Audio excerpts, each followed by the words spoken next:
On écoute Donald Trump. Pas d'accord, tout simplement. Vous voulez quoi que je dise Vous voulez que je dise des choses atroces sur Poutine et ensuite, Vladimir, comment ça va? Qu'est-ce qui se passe? Comment ça se passe avec cet accord? Moi, je ne suis pas aligné avec Poutine, je ne suis aligné avec personne. Je suis aligné avec les États-Unis d'Amérique, moi. Et pour le bien du monde, de la Terre. Je suis aligné avec le monde, moi. Et je veux qu'on avance. Vous voyez la haine qu'il y a pour Poutine. Pour moi, c'est difficile de mettre un accord en place avec ce niveau de haine. Et je le comprends. Mais l'autre face, c'est exactement l'autre côté, ne sont pas en amoureux de lui non plus. Donc la question d'alignement, moi je suis aligné avec le monde. Voilà, je veux que les choses avancent. Je suis aligné avec l'Europe.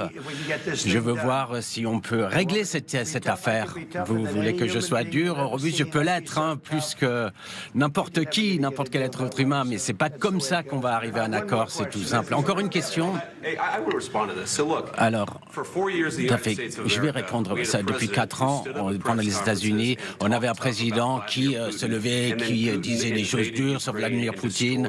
Et Poutine a ensuite envahi l'Ukraine et détruit une grande partie du pays. Le chemin vers la paix, la prospérité, c'est peut-être au travers de la diplomatie. On a essayé de faire comme Biden voulait le faire, voilà, en gonflant les muscles, en disant, voilà, c'était ce qui comptait. L'Amérique, ce qui fait de l'Amérique un bon pays, c'est l'Amérique qui entre dans la voie diplomatique. Et ce que fait le président Trump? Je peux réagir. Donc, il a occupé une grande partie de l'Ukraine, Poutine, à l'est du pays, la Crimée, et il a occupé ça en 2014 déjà. Il avait envahi et occupé la Crimée pendant beaucoup d'années. Et moi, je ne parle pas simplement de Biden, mais à l'époque, il y avait Obama, le président Trump, ensuite le président Biden, et à nouveau le président Trump aujourd'hui. Et Trump, on espère, va l'arrêter, mais en 2014, personne ne l'a arrêté. Voilà, il a envahi, il a tué des gens. 2015, 2014, 2014. Moi, j'étais pas là, moi. Mais en 2014, de 2014 jusqu'en 2022, voilà, on avait cette situation en place. Les gens mouraient et personne ne l'a arrêté. Vous le savez, nous, on a eu des conversations avec Poutine, beaucoup de conversations, on a eu des débats et on a signé, moi personnellement, avec en tant que nouveau président en 2019, j'ai signé un accord. J'ai signé avec lui un accord pour un cessez-le-feu. Tous m'ont dit, tout le monde m'a dit que on a signé, c'était un contrat, avec un contrat de gaz, oui, mais après, ce cessez-le-feu, il ne l'a pas respecté, il a tué nos gens, il n'a pas échangé de prisonniers. On a signé pour un échange de prisonniers aussi, il ne l'a pas fait. Donc, de quelle diplomatie est-on parle? Qu'est-ce que les États-Unis peuvent faire? Qu'est-ce que vous voulez dire? Je parle de la diplomatie qui va mettre fin à la destruction de votre pays. Monsieur le Président, avec tout le respect que je vous dois, vous manquez de respect de venir dans le bureau ovale et dire cela devant les médias américains. Maintenant, vous êtes en train de forcer des conscrits sur le front parce que vous avez des problèmes de personnel. Vous devrez être content que le président entre dans ce conflit. Est-ce que vous êtes venu en Ukraine? Est-ce que vous connaissez la situation? Eh bien, moi, j'ai vu ce qu'on montre dans les médias. Et voilà, vous amenez des gens, vous faites des tours de propagande. Est-ce que vous n'êtes pas d'accord que vous avez des problèmes, que vos militaires ont des problèmes, que vous n'avez pas assez de monde? Et vous manquez de respect de venir dans le bureau ovale et d'attaquer l'administration qui essaye de prévenir la destruction de votre pays. Alors, il y a beaucoup de questions là. Commençons depuis le début. Tout d'abord, pendant la guerre, tout le monde a des soucis, tout le monde a des problèmes, même vous. Mais vous avez un océan, mais vous ne le ressentez pas maintenant. Mais vous allez le ressentir à l'avenir. Non, ne dites pas ce qu'on va ressentir. On essaye de résoudre un problème. Ne nous dites pas, n'essayez pas de nous dire ce que nous allons ressentir. Il faut que ce soit clair, il faut se souvenir de cela. Vous n'êtes pas dans une position de dicter quoi que ce soit que nous puissions ressentir. Nous allons nous sentir très bien. On va se sentir très bien, très fort. Non, actuellement, vous n'êtes pas dans une bonne position. L'Ukraine est dans une mauvaise position et vous l'avez permis ça d'arriver. Depuis, vous n'êtes pas dans une bonne position. l'opposition. Vous n'avez pas le contrat maintenant. Avec nous, vous allez maintenant... Vous êtes en train de parier avec la vie de millions de personnes. Vous jouez avec la guerre mondiale, la troisième guerre mondiale. Ce que vous faites, c'est un manque de respect. C'est un manque de respect à ce pays, cette nation. Et est-ce que vous avez dit merci une seule fois ici, dans cette réunion? Est-ce que l'on vous a entendu dire merci? Vous êtes allé en Pennsylvanie et faire campagne pour l'opposition en octobre. Et vous devez apprécier ce que nous faisons. Le président tente de sauver votre pays. Excusez-moi. Si vous croyez que vous parlez plus fort, et si vous parlez fort, vous allez avoir raison. Quand vous parlez de la guerre en Ukraine, il ne parle pas fort. Votre pays a des gros problèmes. Et vous n'êtes pas en train de gagner, vous n'êtes pas en train de vaincre. Mais il y a beaucoup de chances que vous puissiez vous en sortir grâce à nous. Monsieur le Président, depuis le début, nous avons été seuls. Et on vous a dit merci. On vous a donné... Avec le président stupide, on vous a donné 350 milliards de dollars. On vous a donné des équipements et du matériel militaire. Vous vous êtes servi de notre équipement. Si vous n'aviez pas notre équipement militaire, cette guerre aurait été finie en une quinzaine de jours. Oui, d'accord, en 3 jours. Voilà, ça c'est en 2 semaines. Ok, bien sûr, c'est ça. Ça va être difficile. Ça va être difficile d'arriver à un accord comme ça. J'ai dit merci beaucoup de fois, Monsieur Vance. Et il y a des désaccords, il faut l'accepter, ça. Il faut qu'on avance et plutôt que de se battre devant les caméras. Vous avez tort, on sait que vous avez tort. Moi, je crois que c'est bon que la population américaine voit ce qui se passe, c'est important. C'est pour ça que je continue cette discussion et ces échanges. Vous devez être reconnaissant. Les gens sont en train de mourir, vous n'avez plus de soldats, vous commencez à ne plus avoir de soldats. Ce serait une bonne chose. Et ensuite, vous nous dites « Ah non, moi je ne veux pas de cessez-le-feu, je ne veux pas cesser le feu, moi je veux ci, moi je veux ça. » Non, écoutez, si vous arrivez à un cessez-le-feu maintenant, prenez-le comme ça, il n'y aura plus de balles qui voleront et vos hommes ne seront plus tués. Vous ne voulez pas de cessez-le-feu, c'est ça que vous dites? Moi je veux un cessez-le-feu. Vous allez avoir un cessez-le-feu plus rapidement avec cet accord. Vous pensez que je ne veux pas de cessez-le-feu? Qu'est-ce que vous pensez? Il y a quelqu'un qui s'appelle Biden, c'était pas une personne intelligente. Ça, c'était... excusez-moi, c'était avec Obama. Obama vous a donné des armes. Moi, je vous ai donné des javelines pour vous battre. Obama vous a donné des bateaux. Et Trump a donné des javelots, des javelins. Vous devriez être plus reconnaissant. Parce que ce n'est pas vous qui avez les atouts en main. Avec nous, vous allez avoir les atouts en main. Sans nous, vous n'avez pas d'atouts. Vous n'avez pas de carte en main même.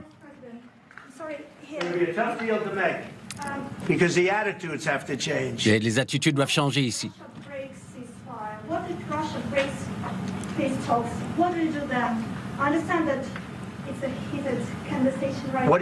Qu'est-ce que vous dites là? Elle pose la question, qu'est-ce qui se passe si la Russie met en place ça? Si une bombe vous tombe sur la tête maintenant? Moi je ne le sais pas, ils n'ont pas respecté le cessez-le-feu avec Biden, ils ne respectaient pas Biden, ils ne respectaient pas Obama. Moi ils me respectent, laissez-moi vous dire. Poutine a fait beaucoup avec moi, il y avait une fausse chasse aux sorcières, voilà. Vous connaissiez ça, il y avait Biden a lancé une fausse chasse aux sorcières, Hillary Clinton aussi, c'était une arnaque démocratique. Et il a traversé cela, Poutine.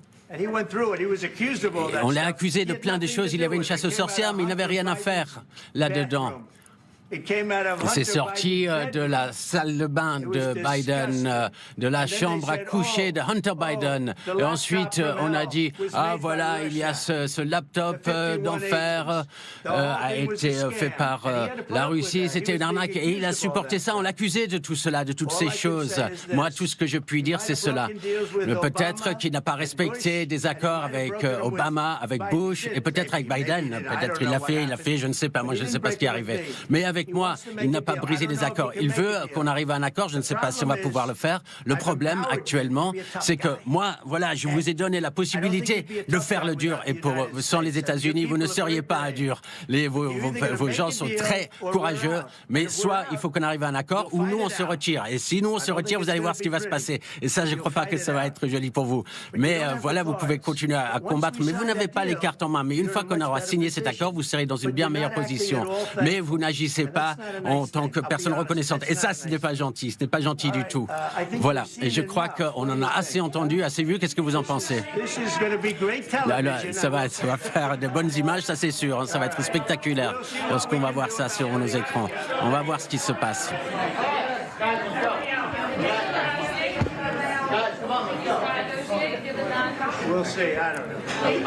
On va voir ce qui se passe.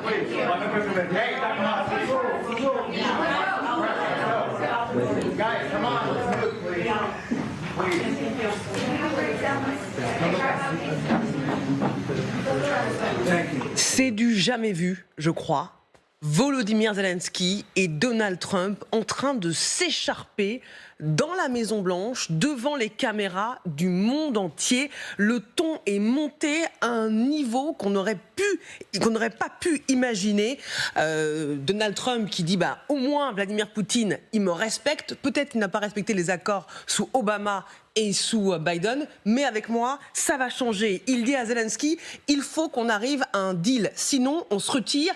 Et vous allez voir, on a senti aussi un Volodymyr Zelensky qui n'a pas réussi à se contenir, qui s'est énervé face notamment à J.D. Vance, le vice-président américain, qui lui reprochait de ne pas avoir été reconnaissant d'attaquer les Américains sur leur sol.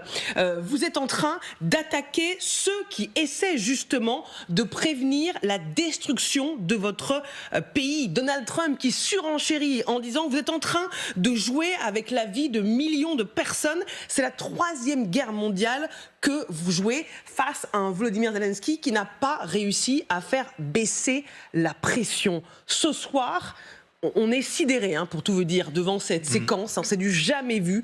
On voit mal comment il puisse avoir une conférence de presse commune entre les deux, vu ce qu'ils se sont échangés depuis quelques minutes. Oui, complètement. On en parlait là, hors plateau. Le problème, c'est que à trop dire que M. Trump ne connaît que le rapport de force, Zelensky s'est placé dans cette perspective-là. Voilà. Sauf que les rapports de force ne sont pas exactement les mêmes. Oui. Et que l'un est dépendant de l'autre.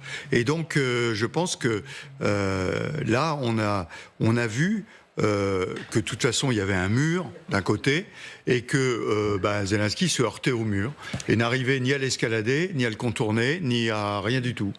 Et je pense que pour revenir aux négociations, ce dont on a parlé, du déroulement de cette semaine, les Occidentaux, je place les Américains et les Européens, ont considéré que l'intégrité territoriale ukrainienne, de toute façon, ne serait plus le sujet. C'est-à-dire que la partie qui a été conquise par les Russes restera conquise par les Russes. Le problème, c'est que les Russes veulent aller plus loin et que M. Zelensky, lui, n'a pas compris ça. Lui, il est en train de dire, mais non, on va continuer et on va continuer sur la vision stratégique qui est intégrité territoriale ukrainienne.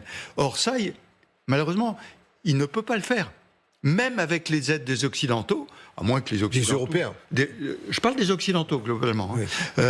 À moins qu'ils s'engagent sur le terrain, ce qui est totalement irréaliste. Donc, seul, avec son armée, il ne peut pas le faire. Et ça, il ne veut pas l'admettre. Et devant M.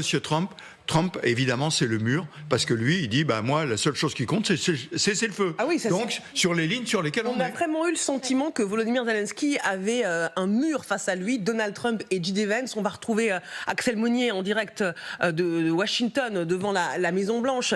Axel, alors nous, on a les images, mais on imagine les journalistes en face. Est-ce qu'ils ont été aussi saisis que nous ? Alors oui, ils ont sûrement été saisis. C'est une séquence hallucinante, cette pression qui a été mise sur Volodymyr Zelensky, la réponse très émotive du président ukrainien également. Et effectivement, ici, il y a de l'effervescence depuis quelques minutes. Je vais vous expliquer pourquoi. Parce qu'en fait, tout à l'heure, nous faisions nos directs sur cette pelouse que vous voyez derrière moi. Eh bien, le Secret Service, vous savez, cette organisation qui protège le président américain, a demandé d'évacuer cet endroit exactement comme pour l'arrivée de Volodymyr Zelensky. Alors est-ce que cela veut dire que le président ukrainien s'apprête à partir plus tôt que prévu? Il n'y a pas d'indice précis. En tout cas, ce qu'on sait, c'est que la presse qui suivait le rendez-vous à l'intérieur du bureau ovale a été escortée vers la sortie il y a une petite demi-heure maintenant pour mettre fin. On ne sait pas du tout ce qui se passe actuellement à l'intérieur de ce bureau ovale, mais vu les débats très houleux et les conversations très chaudes qui viennent de se dérouler, le ton est peut-être monté encore d'un cran.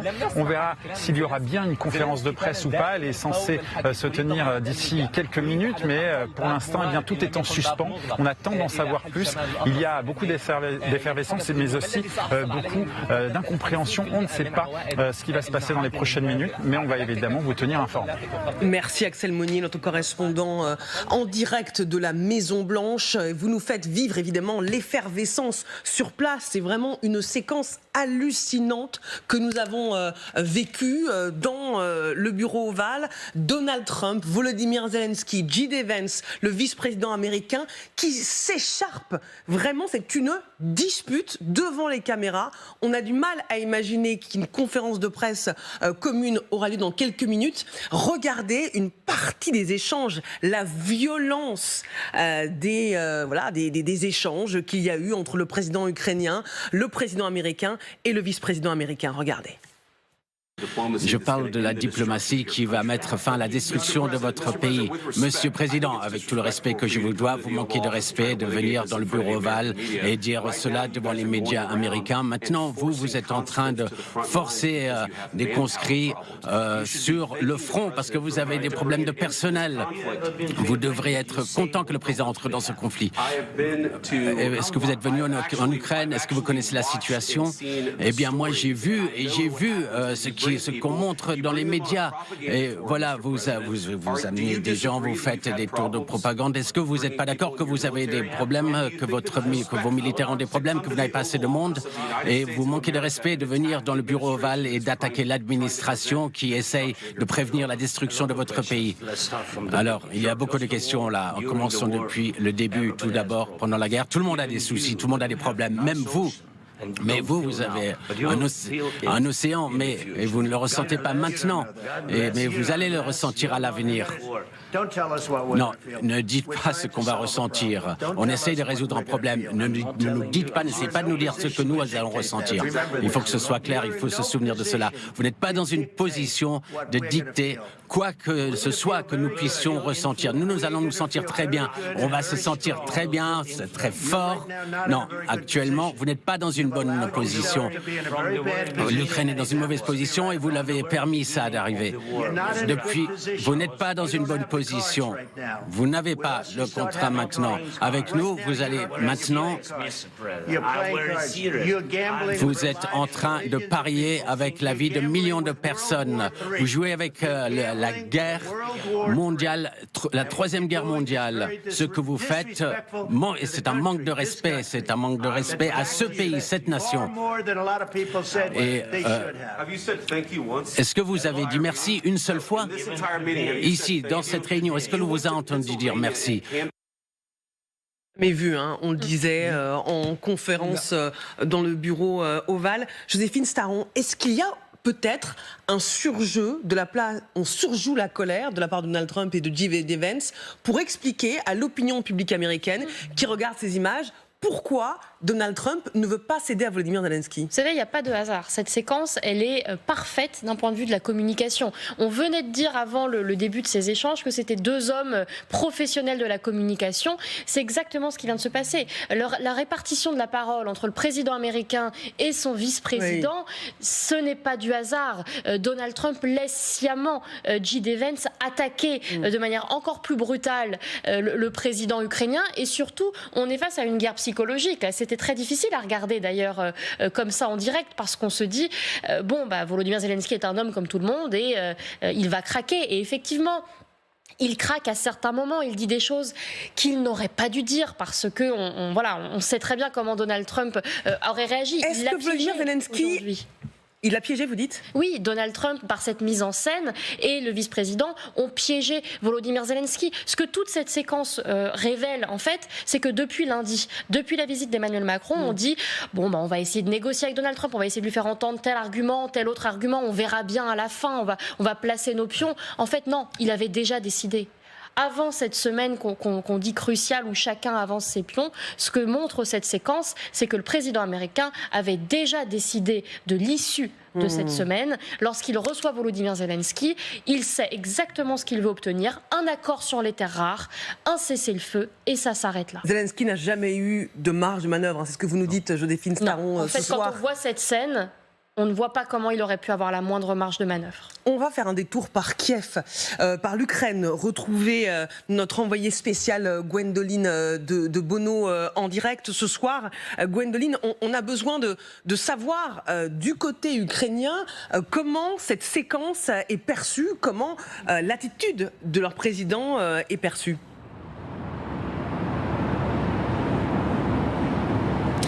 Écoutez, je parle, on a regardé cette séquence ensemble, je viens de parler avec des Ukrainiens, pour être très honnête, ils sont très choqués par ce qui est en train de se passer, par ce qui s'est passé dans le bureau ovale, extrêmement choqués surtout par l'attitude du vice-président J.D. Vance et par celle de Donald Trump, par ces attaques. C'est un peu le scénario catastrophe qui est en train de se dérouler, c'est ce que me disait l'un d'entre eux. Un autre qui est officier vient de me dire c'est un piège qui se referme sur Volodymyr Zelensky. Ils l'ont poussé dans ses retranchements. C'est ce que un officier donc de l'armée ukrainienne qui regardait la rencontre vient de me dire. Il y a quand même ce sentiment de choc. C'est un coup de massue ce soir pour l'Ukraine. On verra ce qu'il en sortira, mais ces images sont dures à regarder aussi pour les Ukrainiens, alors que cette rencontre, elle suscitait quand même une certaine forme d'espoir avec de la grande prudence, vu les déclarations de Donald Trump ces derniers jours. Mais c'est vrai qu'il avait eu des mots en disant que non, il n'avait pas dit que Zelensky était un dictateur, puis que oui, il y aurait une discussion sur le sort des territoires occupés. Donc il y avait peut-être l'espoir qu'il y ait un changement de la part de Donald Trump. Et bien là, ce que l'on vient de voir a fracassé ces espoirs, et les Ukrainiens sont très sincèrement choqués. Merci beaucoup pour cette remontée de terrain, Gwendoline de Bono, avec Thibaut Bruck, nos envoyés spéciaux en direct de l'Ukraine. Les mots sont forts, c'est le scénario catastrophe qui s'est produit ce soir. Les Ukrainiens, interrogés par nos envoyés spéciaux, sont sous le choc en voyant ces images de disputes devant les caméras du monde entier entre le président américain et le président ukrainien. Est-ce qu'il a raté cette opportunité de faire changer d'avis Donald Trump, ou est-ce que les dés étaient jetés dès le départ, comme le dit Joséphine Staron ? Alors, je ne sais pas si les dés étaient jetés dès le départ, mais une chose est sûre, c'est qu'il a quasiment raté toute chance de voir bouger les États-Unis. Pourquoi ? Parce que vous avez entendu à plusieurs reprises, Donald Trump ainsi que le vice-président ont dit: vous avez manqué de respect au peuple américain, vous avez manqué de respect à ce gouvernement, vous ne nous avez pas remercié pour ce que nous avons fait, alors lorsque Zelensky lui a dit si, j'ai eu l'occasion de le dire à plusieurs reprises, il a dit non, là, à ce gouvernement, en d'autres termes, il lui a dit vous ne vous êtes pas adressé aux républicains, à la nouvelle administration, vous êtes pour l'instant adressé à la précédente, mais pas à la nouvelle administration. Donc c'est désormais nous qui sommes en charge, ça c'est la première chose. Et puis la deuxième chose, c'est quelle peut être la suite. Oui. Au fond, Donald Trump va pouvoir dire: 1, j'ai essayé. 2, il n'a rien voulu entendre. Oui. Désormais, nous n'avons pas à bouger. Ils prennent ou ils ne prennent pas. S'il faut aller, si ça tourne véritablement à la 3e guerre mondiale, comme dit Donald Trump, ça sera de la responsabilité de Zelensky. Et la difficulté maintenant, c'est comment est-ce que les Européens qui ont fait la prévente, parce qu'au fond c'est ce qu'a fait le président Macron, c'est ce qu'a fait le Premier ministre anglais, ils ont fait la prévente, qu'est-ce qu'ils peuvent dire pour ramener à la table de la raison Donald Trump dans un timing qu'on sait extrêmement clair. Moi, je ne sais pas ce qui va se dire à la prochaine à la conférence de presse qui est prévue. Est-ce qu'elle va être maintenue ? Et désormais, c'est quasiment impossible qu'on ait quelque chose avec un semblant de consensus. J'ajoute que sur la forme, et je reconnais, je suis d'accord avec ce qui vient d'être dit, c'est que vous savez, la séquence à laquelle on a assisté est généralement une séquence qui se produit lorsqu'un conflit est juste... et on prend qu'il y a un conflit, une première rencontre entre belligérants, entre opposants, on se lâche, on laisse tout.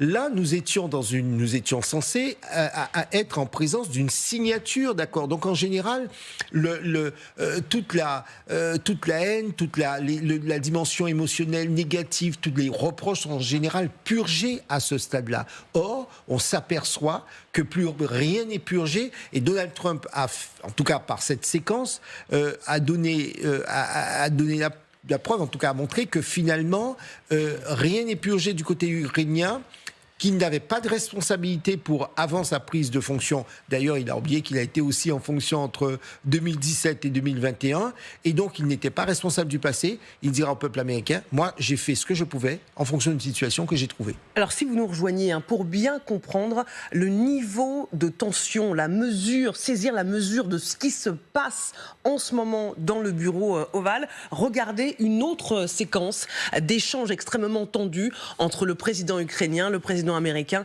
et le vice-président américain. Regardez. Excusez-moi, si vous croyez que vous parlez plus fort, et si vous parlez fort, vous allez avoir raison.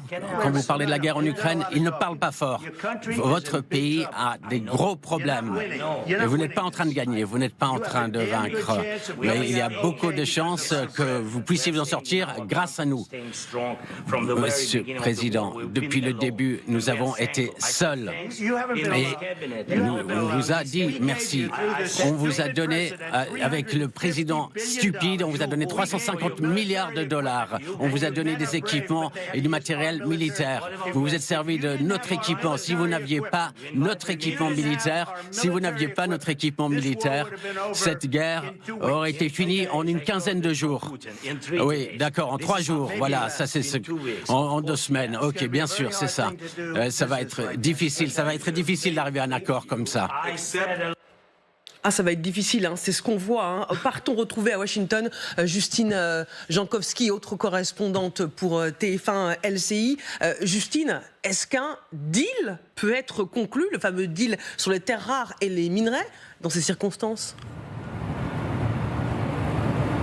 Voilà, toutes les cartes sont rebattues, on ne sait pas vraiment ce qui va passer, on ne sait pas même si un deal peut encore être signé. À cette question posée par la chaîne de télévision CNN, Donald Trump répond « on verra ». Il fait donc durer le suspense et vous l'avez vu, le ton est monté très vite entre les deux hommes avec cet échange hallucinant.